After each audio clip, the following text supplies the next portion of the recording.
ನಟಿ ಪವಿತ್ರ ಸಾವಿನ ನೋವಲ್ಲೇ ಪ್ರಿಯಕರ ಚಂದು ಕೂಡ ಸೂಸೈಡ್ ಮಾಡಿಕೊಂಡಿದ್ದಾನೆ.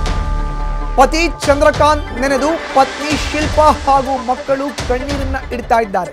ನಟಿ ಪವಿತ್ರ ಸಾವಿನ ನೋವಲ್ಲೇ ಪ್ರಿಯಕರ ಚಂದು ಕೂಡ ಸೂಸೈಡ್ ಮಾಡಿಕೊಂಡಿದ್ದಾರೆ. ಪತಿ ಚಂದ್ರಕಾಂತ್ನ ನೆನೆದು ಪತ್ನಿ ಶಿಲ್ಪಾ ಮತ್ತು ಮಕ್ಕಳು ಈಗ ಕಣ್ಣೀರನ್ನ ಹಾಕ್ತಾ ಇದ್ದಾರೆ. ಕಳೆದ 5 ವರ್ಷದಿಂದಲೂ ನಮ್ಮ ಸಂಬಂಧ ಚೆನ್ನಾಗಿ ಇರಲಿಲ್ಲ. ಆದರೆ ಪವಿತ್ರ ಜೊತೆಗಿನ ಸಂಬಂಧ ಗೊತ್ತಾದ ಮೇಲೆ ಯಾವಾಗಲೂ ಜಗಳವಾಗ್ತಾ ಇತ್ತು. ಯಾವಾಗಲೂ ನಿಂದಿಸಿ ನನ್ನ ಮೇಲೆ ದೌರ್ಜನ್ಯವನ್ನ ಮಾಡ್ತಾ ಇದ್ರು. ನನ್ನ ಗಂಡನೇ ಸರ್ವಸ್ವ ಎಂದು ಬದುಕ್ತಾ ಇದ್ದೆ. ಇವತ್ತು ನನ್ನನ್ನು ಬಿಟ್ಟು ಹೋಗಿದ್ದಾರೆ. ಮೃತ ಚಂದ್ರಕಾಂತ್ ವಿರುದ್ಧ ಆರೋಪಿಸ್ತಾ ಇದ್ದಾರೆ ಪತ್ನಿ ಶಿಲ್ಪಾ. ಅಳಲನ್ನ ತೋಡ್ಕೊಂಡು ಆರೋಪವನ್ನ ಮಾಡ್ತಾ ಇದ್ದಾರೆ. ಏನು ಚಂದ್ರಕಾಂತ್ ಕೂಡ ಸೂಸೈಡ್ ಮಾಡಿಕೊಂಡಿದ್ದಾರೆ. ಈ ಹಿನ್ನೆಲೆಯಲ್ಲಿ ಚಂದ್ರಕಾಂತ್ ಪತ್ನಿ ಶಿಲ್ಪಾ ಅಳಲನ್ನ ತೋಡ್ಕೊಂಡು ಚಂದ್ರಕಾಂತ್ ವಿರುದ್ಧ ಆರೋಪವನ್ನ ಮಾಡ್ತಾ ಇದ್ದಾರೆ. ಕಳೆದ 5 ವರ್ಷಗಳಿಂದ ನಾವು ಅಷ್ಟಾಗಿ ಚೆನ್ನಾಗಿರಲಿಲ್ಲ, ಯಾವಾಗಲೂ ನನ್ನ ಮೇಲೆ ದೌರ್ಜನ್ಯವನ್ನು ಮಾಡ್ತಾ ಇದ್ರು. ಕಳೆದ 5 ವರ್ಷದಿಂದ ನಮ್ಮ ಸಂಬಂಧ ಚೆನ್ನಾಗಿ ಇರಲಿಲ್ಲ. ಪವಿತ್ರ ಜೊತೆಗಿನ ಸಂಬಂಧ ಗೊತ್ತಾದ ಮೇಲೆ ಯಾವಾಗಲೂ ಜಗಳ ಆಗ್ತಾ ಇತ್ತು. ಯಾವಾಗಲೂ ನನ್ನನ್ನು ನಿಂದಿಸ್ತಾ ಇದ್ರು, ನನ್ನ ಮೇಲೆ ದೌರ್ಜನ್ಯವನ್ನು ಮಾಡ್ತಾ ಇದ್ರು. ಆದರೆ ನಾನು ನನ್ನ ಗಂಡನೇ ಸರ್ವಸ್ವ ಅಂತ ಬದುಕ್ತಾ ಇದ್ದೆ. ಇವತ್ತು ನನ್ನನ್ನು ಬಿಟ್ಟು ಹೋಗಿದ್ದಾರೆ. ಮೃತ ಚಂದ್ರಕಾಂತ್ ವಿರುದ್ಧ ಪತ್ನಿ ಶಿಲ್ಪಾ ಅಳಲನ್ನ ತೋಡ್ಕೊಂಡು ಆರೋಪವನ್ನು ಮಾಡ್ತಾ ಇದ್ದಾರೆ.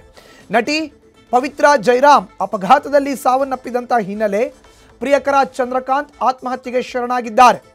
ಅಪಘಾತದಲ್ಲಿ ನಟಿ ಪವಿತ್ರ ಜೈರಾಮ್ ಕೊನೆಯುಸಿರೆಳೆದಿದ್ರು. ಆ ಒಂದು ನೋವಲ್ಲಿ ಕುಗ್ಗಿದ್ರು ಚಂದ್ರಕಾಂತ್. ಈಗ ಅವರು ಕೂಡ ಸೂಸೈಡ್ನ ಮಾಡ್ಕೊಂಡಿದ್ದಾರೆ. ಪವಿತ್ರ ಜೊತೆಗಿನ ಸಂಬಂಧ ಗೊತ್ತಾದ ಮೇಲೆ ಯಾವಾಗಲೂ ನನ್ನ ಜೊತೆ ಜಗಳವನ್ನು ಮಾಡ್ತಾ ಇದ್ರು, ನನ್ನ ನಿಂದಿಸ್ತಾ ಇದ್ರು ಅನ್ನೋ ಆರೋಪವನ್ನು ನೇರವಾಗಿ ಚಂದ್ರಕಾಂತ್ ಪತ್ನಿ ಶಿಲ್ಪಾ ಆರೋಪವನ್ನು ಮಾಡ್ತಾ ಅಳಲನ್ನ ತೋಡ್ಕೊಂಡಿದ್ದಾರೆ. ಮೃತ ಚಂದ್ರಕಾಂತ್ ವಿರುದ್ಧ ಪತ್ನಿ ಶಿಲ್ಪಾ ತಮ್ಮ ಅಳಲನ್ನ ತೋಡ್ಕೊಳ್ತಾ ಇದ್ದಾರೆ. ಅಪಘಾತದಲ್ಲಿ ಪವಿತ್ರ ಜೈರಾಮ್ ಸಾವನ್ನಪ್ಪಿದ್ರು. ಇದರಿಂದ ಕುಗ್ಗಿ ಹೋಗಿದ್ರು ప్రియకర చంద్రకాంత్.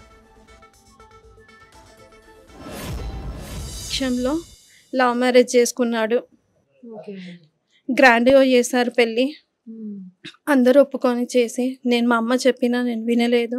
ఇతడే కావాలి, నాకన్నయ్య నాకు కావాలి, వాడే లోకం సర్వస్వం అని బతికిన.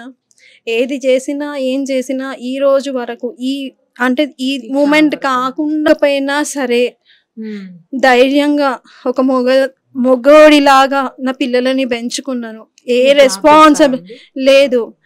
ముందు జాబ్ చేసేదాన్ని హెచ్ఆర్గా, ఇప్పుడు మానేశాను. అమ్మ లేదు, అమ్మ చనిపోయిన విషయంలో లవ్ మ్యారేజ్ చేసుకున్నాడు. గ్రాండ్గా చేశారు పెళ్ళి.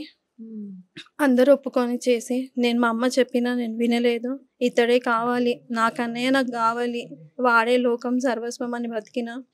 ఏది చేసినా ఏం చేసినా ఈ రోజు వరకు అంటే ఈ మూమెంట్ కాకుండా పోయినా సరే ధైర్యంగా ఒక మొగోడిలాగా నా పిల్లలని పెంచుకున్నాను.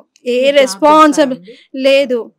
ముందు జాబ్ చేసేదాన్ని హెచ్ఆర్గా, ఇప్పుడు మానేశాను. అమ్మ లేదు, అమ్మ ನ್ಯೂಸ್ ಫಸ್ಟ್ ನಿರ್ಭೀತಿಯಿಂದ ನಿಮ್ಮ ಪರವಾಗಿ.